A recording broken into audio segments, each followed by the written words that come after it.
नमस्कार, आप देख रहे हैं मातृभूमि। मैं आपके साथ शोभना यादव और अब लुधियाना धमाके से जुड़ा हर अपडेट, हर खबर।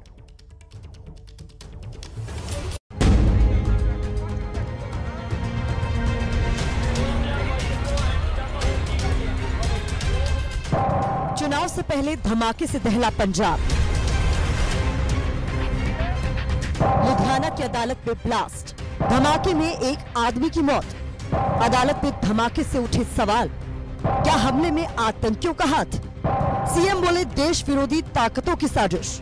केजरीवाल बोले बेअदबी के बाद ब्लास्ट की साजिश। धमाके के बाद सुरक्षा जरूरी चिंता या सियासत की चिंता? तो मातृभूमि की शुरुआत लुधियाना ब्लास्ट से जुड़ी बड़ी खबर से। सूत्रों के मुताबिक केंद्रीय गृह मंत्रालय ने अदालत में हुए ब्लास्ट को लेकर पंजाब सरकार से रिपोर्ट तलब की है। लुधियाना ब्लास्ट पर इस समय की बड़ी खबर हम आपको बता रहे हैं। ओम प्रकाश तिवारी हमारे साथ ज्यादा जानकारी लिए हुए जुड़ रहे हैं। ओम प्रकाश तिवारी, अभी कुछ दिन पहले दिल्ली में एक ब्लास्ट होता है कोर्ट में, आज पंजाब के लुधियाना में इस तरीके का ब्लास्ट होता है। खबर यह आ रही है कि गृह मंत्रालय ने रिपोर्ट तलब की है। क्या जानकारी है आपके पास? बिल्कुल शोभना, गृह मंत्रालय सूत्रों के मुताबिक लुधियाना में जो धमाका हुआ है कोर्ट के अंदर, उसको लेकर केंद्रीय गृह मंत्रालय ने पंजाब सरकार और प्रशासन से रिपोर्ट मांगी है और उनसे कहा है कि अगले 24 घंटों के अंदर ये रिपोर्ट दे दी जाए। मैं आपको ये भी बता दूं कि पंजाब में पिछले दिनों के हालातों को देखते हुए केंद्रीय गृह मंत्रालय ने वहां मौजूद सुरक्षा बल और प्रशासन को सतर्क किया था कि वहां पर असामाजिक तत्व कोई भी गड़बड़ी कर सकते हैं। लिहाजा इस पोटेंशियल सूचना के बावजूद ये बम धमाका हो गया। इसे लेकर केंद्रीय गृह मंत्रालय ने रिपोर्ट मांगी और रिपोर्ट कल शाम तक मंत्रालय आने की संभावना है। शोभना, बिल्कुल ओम प्रकाश तिवारी, आप बने रहिए और जगविंदर पटियाल ज्यादा जानकारी लिए हुए हमसे जुड़ रहे हैं। जगविंदर, कोर्ट परिसर में इस तरीके का धमाका होना एक बहुत गंभीर मामला है ऐन चुनावों से पहले। क्या मायने निकाले जाएं और कहां तक पहुंची है जांच और किसका है हाथ? कुछ जानकारी आपके पास? देखिए, पहली बात तो ये कि एक शख्स की लाश मिली है, 4 घायल हैं और जो लेडीज टॉयलेट है दूसरी मंजिल पर, उसमें ये धमाका हुआ। सवाल ये है, जिस शख्स की लाश मिली है क्या वो एक्सप्लोसिव लेकर आया, या फिर दूसरी बात ये है कि वो बगल में जो पुरुष का शौचालय है उसको यूज कर रहा था, इसलिए वो धमाके की चपेट में आ गया। पहली बात ये एक महत्वपूर्ण पहलू है। दूसरी कि पंजाब के सभी जितने भी जुडिशियल कॉम्प्लेक्स हैं, उन बड़े जुडिशियल कॉम्प्लेक्स में सिक्योरिटी लगी हुई है, बहुत बड़ा सिक्योरिटी लैब चाहिए। आखिरकार एक्सप्लोसिव अंदर गया कैसे? और तमाम अधिकारी ये बात कह रहे हैं कि ये कोई भी ये आरडीएक्स या फिर कोई और ब्लास्ट के लिए जो है वो इस्तेमाल किया गया विस्फोटक है। इसमें सिलेंडर या दूसरी घटना को इससे अंजाम नहीं दिया जा सकता, क्योंकि जितना बड़ा धमाका था सारी दीवारें उड़ गई हैं, आसपास के तमाम शीशे टूट गए कॉम्प्लेक्स के, और साथ ही बाहर खड़ी गाड़ियों के कईयों को नुकसान पहुंचा है। तो इस धमाके की इंटेंसिटी को देखकर ये कहा जा सकता है कि ये एक्सप्लोसिव जो है प्लान्ड वे में किया गया है। एनआईए की टीम मौके पर पहुंच रही है, एक्सप्लोसिव की जांच होगी, पता लग जाएगा। लेकिन जिस शख्स की जान गई है, सवाल उसका है कि क्या वो लाने वाला था या बगल वाले शौचालय को इस्तेमाल करने वाला था। पुलिस इस पर फिलहाल कुछ नहीं बोल रही है, लेकिन सस्पेक्ट भी मान रही है। उसकी आइडेंटिफिकेशन की कोशिश की जा रही है। लास्ट काफी क्षत विक्षत है, इस वजह से भी देरी हो रही है पहचान में। जगविंदर पटियाल, आप नजर बना के रखिए, जैसे कोई अपडेट होगा इस ब्लास्ट से जुड़ा हम फौरन आप तक पहुंचाएंगे। और आखिर ये विस्फोटक कोर्ट परिसर में पहुंचा कैसे, धमाका कैसे हुआ, कौन है इस घटना के पीछे, क्या किसी ने जिम्मेदारी ली धमाके पर? अब सियासत भी शुरू हो चुकी है। हमारी ये रिपोर्ट देखिए।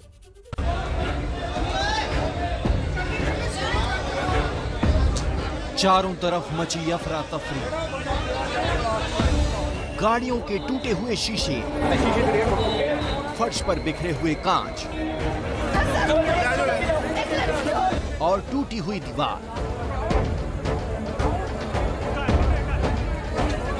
पंजाब के लुधियाना कोर्ट में आज दोपहर धमाके से आतंक फैल गया। इमारत का मलबा बता रहा है कि धमाका कितना जोरदार था। दूसरी मंजिल के वॉशरूम में हुए धमाके से कोर्ट परिसर में हड़कंप मच गया। इस धमाके में की मौत हो गई।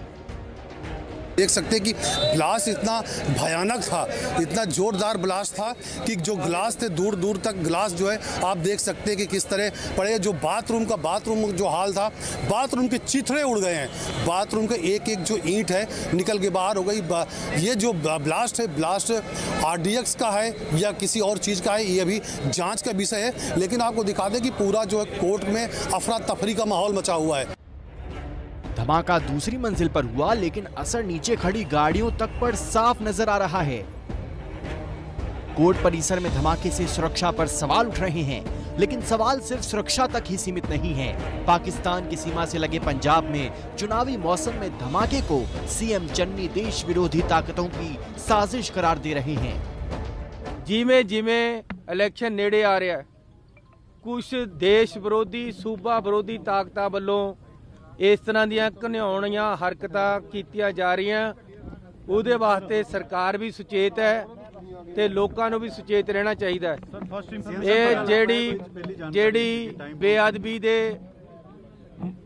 ਕੋਸ਼ਿਸ਼ ਕੀਤੀ ਗਈ नहीं सफल होए, ਹੁਣ ਇਹ ਬਲਾਸਟ ਕੀਤਾ गया। जाहिर है चन्नी का इशारा हाल के दिनों में हुई बेअदबी की तरफ है, जिसने पंजाब में पारा चढ़ा दिया है। दिल्ली के सीएम अरविंद केजरीवाल ने भी ट्वीट करते हुए लिखा, पहले बेअदबी अब ब्लास्ट। कुछ लोग पंजाब की शांति भंग करना चाहते हैं। पंजाब के 3 करोड़ लोग इनके मंसूबों को कामयाब नहीं होने देंगे। हमें एक दूसरे का हाथ पकड़ कर रखना है। पाकिस्तान की तरफ से ड्रोन की साजिश हो या बेअदबी, पंजाब में माहौल गर्म बना हुआ है और ऐसे में कोर्ट परिसर के अंदर धमाके से सवाल तो उठेंगे। कोर्ट में सुरक्षा के इंतजाम नहीं थे, विस्फोटक कोर्ट के अंदर कैसे पहुंचा? धमाका साजिश के तहत हुआ तो खुफिया एजेंसी क्या कर रही थी? चुनाव के साथ साथ बदलते माहौल में सीएम चन्नी की चुनौतियां बढ़ रही हैं। कोर्ट परिसर में हुए धमाके पर चन्नी से सवाल भी जरूर पूछे जाएंगे। और इसी ब्लास्ट से जुड़ा हुआ ताजा अपडेट लेकर लुधियाना से हमारे संवाददाता सचिन कुमार जुड़ रहे हैं, चंडीगढ़ से हमारे संवाददाता असीम बस्ती जुड़ रहे हैं। सचिन, मैं पहले आपका रुख करना चाहूंगी, जिस तरीके की तस्वीरें कोर्ट परिसर से मिल रही हैं, ब्लास्ट बेहद ताकतवर दिखाई दे रहा है, जिस तरीके से सब वहां पे बिखरा हुआ सामान और टूट फूट दिख रही है। क्या कह रहे हैं आपके सूत्र, अधिकारी क्या बता रहे हैं, किस तरीके के विस्फोटक का इस्तेमाल हुआ है और क्या जानकारी इस ब्लास्ट से जुड़ी हुई? जी, इस वक्त हम लुधियाना डिस्ट्रिक्ट कोर्ट कॉम्प्लेक्स के बाहर खड़े हैं, जहां ये ब्लास्ट हुआ है। आप देख सकते हैं ये डिस्ट्रिक्ट कोर्ट कॉम्प्लेक्स की बिल्डिंग है और बिल्कुल ये डिस्ट्रिक्ट कोर्ट कॉम्प्लेक्स की बिल्डिंग है और इसके जो लेफ्ट साइड को जो बिल्डिंग है इसमें ये धमाका हुआ है। सेकंड फ्लोर पे ये वॉशरूम में जो है धमाका हुआ है, पर धमाके का इम्पैक्ट इतना ज्यादा था कि वॉशरूम की जो दीवारें हैं वो टूट गई। तो हम अंदाजा लगा सकते हैं कि अगर ये धमाका बाहर हुआ होता तो कितना नुकसान जो है, जानी नुकसान जो है हो जाता यहाँ पे। फिलहाल यहाँ जो स्थिति है, जो commissioner of police Gurpreet Singh Bhullar हैं, उन्होंने एक बात कही है कि जो कैजुअलिटी है, जिसकी मौत हुई है, उसको सस्पेक्ट मान के चल रहे हैं। उसका डीएनए टेस्ट कराया जाएगा, उसकी जो है आइडेंटिफिकेशन होगी। पर ये जो धमाका है ये अपने आप में जो है चिंता का सबब है, क्योंकि यहाँ हजारों लोग जो हैं रोजाना डिस्ट्रिक्ट कोर्ट कॉम्प्लेक्स में आते हैं। लुधियाना जो है पंजाब का सबसे बड़ा जिला है और ये जो एरिया है ये पॉश एरिया है। इसके साथ ही जो है डिप्टी कमिश्नर ऑफिस है, तमाम बड़े अधिकारियों के दफ्तर हैं। और बता दें ये जो कोर्ट कॉम्प्लेक्स है इसको जाने के लिए 12 रास्ते हैं और 2 जगह जो है मेटल डिटेक्टर्स जो है लगे हुए हैं। पर जो हमें बताया गया है वो मेटल डिटेक्टर्स जो हैं वो भी काम नहीं करते हैं। तो कहीं ना कहीं ये जो है सुरक्षा व्यवस्था में ये बहुत भारी जो है ये चूक है, जिसका ये नतीजा ये जो है ब्लास्ट है, ये आज बड़ी चूक सुरक्षा व्यवस्था में इस तरीके से विस्फोटक कोर्ट परिसर में पहुंच गया। चंडीगढ़ से हमारे संवाददाता असीम बस्ती हमारे साथ जुड़ रहे हैं। असीम, क्या खबर आपके पास, क्या अपडेट, क्या कहना है प्रशासन का, सरकार का क्या पक्ष है इस पूरे विस्फोट को लेकर? अब जांच कैसे आगे बढ़ रही है? देखो, जिस तरह ये ब्लास्ट हुआ था तो एक हाई इंटेंसिटी की बात हुई थी और विद इन सम टाइम ही इंटेलिजेंस ऑफिशियल्स ने कंफर्म कर दिया था कि ये एक बॉम्ब ब्लास्ट है। उसी वक्त चीफ मिनिस्टर फार्मर्स के साथ मीटिंग कर रहे थे और वो जी पूरी कीजिए अपनी बात। चीफ मिनिस्टर जो की मीटिंग करते फार्मर्स के साथ, चीफ मिनिस्टर जो मीटिंग करते फार्मर्स के साथ, उन्होंने मिडवे अपनी मीटिंग को छोड़ा और सीधा लुधियाना के लिए रश किए। एक स्टेटमेंट आया है चीफ मिनिस्टर का, this is how government is seeing it. Chief minister ने कैटेगोरिकली कहा है कि पहले सैक्रिलेज का इंसिडेंट हुआ, उसके बाद ब्लास्ट हुआ। सो लिंक करके देख रहे हैं कि कुछ anti social, anti national elements हैं जो पंजाब की हार्ड अर्न्ड पीस को डिस्ट्रॉय करना चाहते हैं। सो पंजाब ने पहले भी डार्क डेज देखे हैं, टेररिज्म देखा है, लेकिन बड़ी हार्ड अर्न्ड पीस थी और अब दोबारा ब्लास्ट हो जाना, ये एक बड़ा क्वेश्चन मार्क है पंजाब की लॉ एंड ऑर्डर सिचुएशन पे। और खास करके लुधियाना के पुलिस कमिश्नर गुरप्रीत भुल्लर ने कैटेगोरिकली कहा कि जिस आदमी की बॉडी मिली है, either he was too close to the impact या वो इंसान जो था वो एक्सप्लोसिव कैरी कर रहा था। सो ये बड़ा क्वेश्चन मार्क है कि इलेक्शन के पास जब लोग बाहर निकलते हैं, कैंपेन चलती है और खास करके इतने सेंसिटिव कोर्ट्स में इस तरह के ब्लास्ट हो जाने। की बड़ी खबर आपको बता दें, दिल्ली के मुख्यमंत्री अरविंद केजरीवाल ने कोरोना की तीसरी लहर को लेकर समीक्षा बैठक की है। केजरीवाल ने कहा, ओमिक्रॉन के खतरे से सावधान रहें लेकिन घबराएं नहीं। हमने 3 लाख टेस्ट रोज करने की क्षमता बढ़ाई है। होम आइसोलेशन के भी इंतजाम किए जा रहे हैं। लोगों को घर पर इलाज मुहैया कराने की हमारी तैयारी है। तो दिल्ली के मुख्यमंत्री अरविंद केजरीवाल ने कहा, डरे नहीं। 3 लाख टेस्ट डेली करने की अपनी कैपेसिटी बनाई है कि अगर ज़रूरत पड़ेगी तो 3 लाख टेस्ट दिल्ली में डेली हो सकें। अभी 60-70 हज़ार टेस्ट तक हम डेली करते हैं, लेकिन 3 लाख टेस्ट तक करने की ज़रूरत पड़ी तो हम कर सकते हैं। दूसरा ये कि पिछली बार जब सेकंड वेव आई थी, अप्रैल के महीने में जो वेव आई थी, उसमें 26-27 हज़ार केसेस डेली मैक्सिमम तक गए थे, सबसे ज़्यादा से ज़्यादा जब हुई थी। इस बार हमने अपनी तैयारी की है, 1 लाख केसेस पर डे अगर होते हैं तो उसके लिए भी हमने तैयारी उसके हिसाब से की है। चूँकि ये माइल्ड है बहुत ज़्यादा, तो हमारा पूरा एफर्ट ये रहेगा, हम जनता से अपील बार बार ये करेंगे कि आप अपने घर पे रहिए, अस्पताल में मत भागिएगा जब तक कि आपके सिम्टम्स थोड़े वो नहीं होते। तो अगर माइल्ड सिम्टम्स हैं तो आपको हम कोशिश करेंगे आपके घर पे ही, आपके घर के कंफर्ट में आपका इलाज हो। तो दिल्ली के मुख्यमंत्री अरविंद केजरीवाल को आपने सुना, उन्होंने जानकारी दी कि 3 लाख टेस्ट रोज करने की कैपेसिटी बढ़ा ली गई है। तैयारी पूरी है, डरे नहीं लेकिन एहतियात पूरी बरतें। तो मातृभूमि में आगे बढ़ते हैं और ओमिक्रॉन की आफत को लेकर एक बड़ी खबर कर्नाटक से आ रही है। कर्नाटक में आज ओमिक्रॉन के 12 नए मामले सामने आए। इसके साथ कर्नाटक में कुल 31 मामले हो गए हैं। तो कर्नाटक में आज ओमिक्रॉन के 12 और नए मामले, 31 मामले अभी तक हो चुके हैं। दक्षिण भारत में ओमिक्रॉन का कहर लगातार तेजी से बढ़ रहा है। 4 दिनों में 4 नवजात शिशुओं की मौत हो गई है। यह मुद्दा विधानसभा में भी गूंजा। पूरे मामले में महाराष्ट्र के शहरी विकास और पीडब्ल्यूडी मंत्री एकनाथ शिंदे ने बीएमसी के हेल्थ ऑफिसर को निलंबित भी कर दिया है। परिवार का आरोप है कि भांडुप के सावित्रीबाई ज्योतिबाई फूले प्रसूति गृह के डॉक्टर्स ने उन्हें बताया कि बच्चों को इन्फेक्शन हुआ है, जिसकी वजह से उनकी जान गई। तो 4 दिनों में 4 नवजात बच्चों की मौत। मुंबई के इस बीएमसी अस्पताल में जिन माता पिता ने अपने बच्चों को खोया है, उनसे बात की हमारे संवाददाता राजेश त्रिपाठी ने। सुनिए उन माता पिता के दुख को। देश की सबसे बड़ी महानगर पालिका मुंबई महानगर पालिका के अस्पताल में 4 दिनों में 4 नवजात शिशुओं की मौत का मामला जो है अब गंभीर हो गया है। और विधानसभा का जो सत्र चल रहा है महाराष्ट्र विधान, वहाँ पर भी इसकी गूंज देखने को मिल रही है। मेरे साथ वो परिवार है जिसने अपने बच्चे को खोया है। क्या मामला था, कैसे कब इन्होंने वहाँ पर अस्पताल ये पहुँचे थे और आगे क्या हुआ, मैं बात करना चाहूँगा। भाई साहब, आपका नाम क्या है और आपकी कौन यहाँ पर एडमिट थी और फिर बाद में ये घटना हुई है? मेरा नाम प्रमोद मोरे है। मेरा बच्चा 15 तारीख को यहाँ पे एडमिट किया था। मेरा टोपीवाला हॉस्पिटल गोरेगांव में मेरा बच्चा हुआ था, तो उधर से बोला कि यहाँ पे अच्छी सुविधा है, तुम प्राइवेट में क्यों जा रहे, तुम यहाँ पे आ जाओ। तो उन्होंने हम लोग को बोला, नहीं तो हम लोग प्राइवेट जा रहे, इधर अच्छी सुविधा हम लोग दे रहे सरकार, तो क्यों नहीं ले रहे। इसलिए हम लोग यहाँ पे आए। इधर आए तो हम लोग को थोड़ा अच्छा लगा, लेकिन बाद में 4 दिन के बाद पता चला कि बच्चा इन्फेक्टेड हुआ है। कभी जब बच्चा सीरियस हुआ तभी उन लोग ने बताया। बच्चे का प्लेटलेट बढ़ने लगा, कम होने लगा, 84,000 था। उसके बाद में 17,000 आया, उसके बाद में 11,000 आया। तभी उन्होंने बोला कि आपको खून लाना है, प्लेटलेट लाना पड़ा। प्लेटलेट ला के दिया, बहुत महंगी दवाई ला के दिया, लेकिन कुछ बचा नहीं पाया।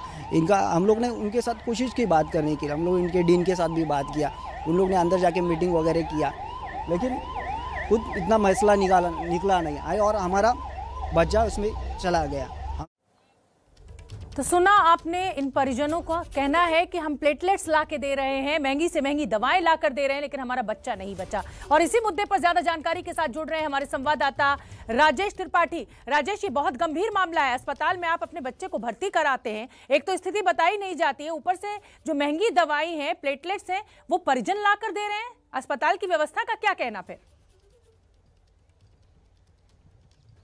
जी शोभना, मैं इस वक्त उसी अस्पताल में मौजूद हूँ। आप मेरे पीछे जो देख सकते हैं, यहाँ पर ये वही अस्पताल है जहाँ पर ये घटना घटी है। और जब से ये घटना हुई है उसके बाद जो है पीएमसी प्रशासन का आना जाना यहाँ पर लगा है। मेरे साथ अभी हैं महानगर पालिका की आरोग्य समिति की अध्यक्षा राजुल पटेल।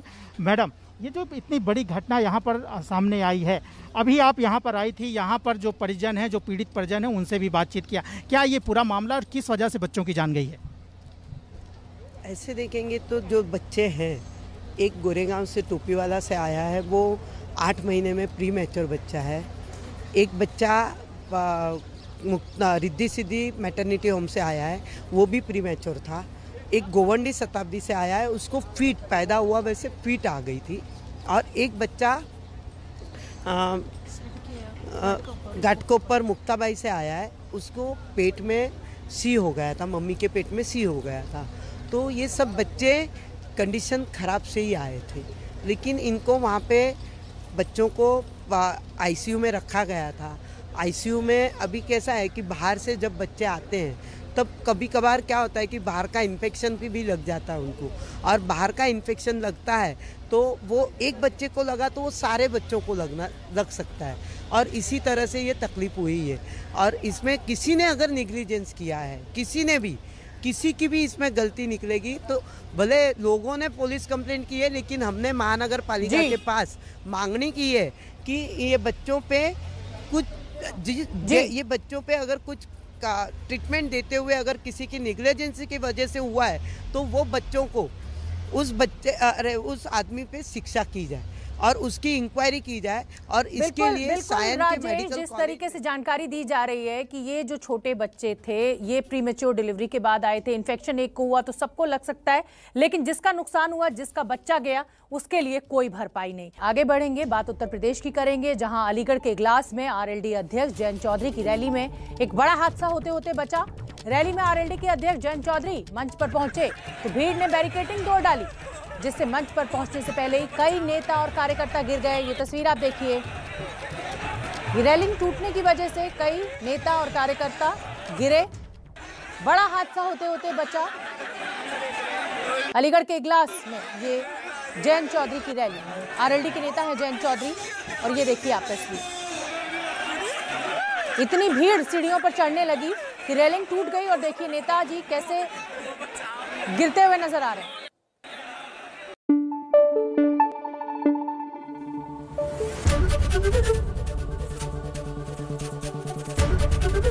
एबीपी न्यूज आपको रखे आगे।